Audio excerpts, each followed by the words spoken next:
Welcome to Kenton's videos. Enjoy the video. You'll start by confirming you have permission to change the wallpaper.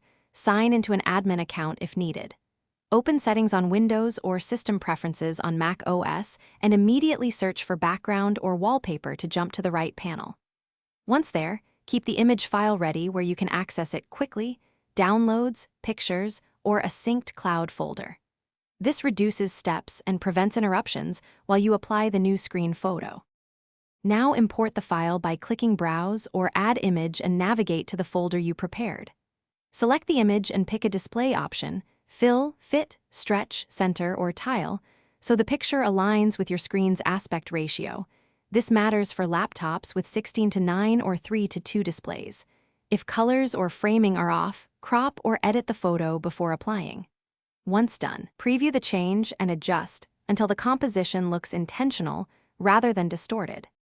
Apply the change by selecting Apply or Set Wallpaper, and then confirm it appears on the desktop and any virtual desktops you use.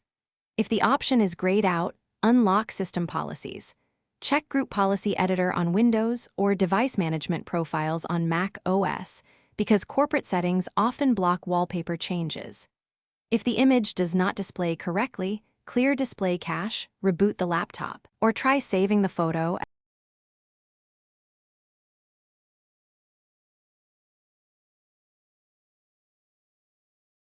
Thanks for watching. Consider subscribing if we helped you.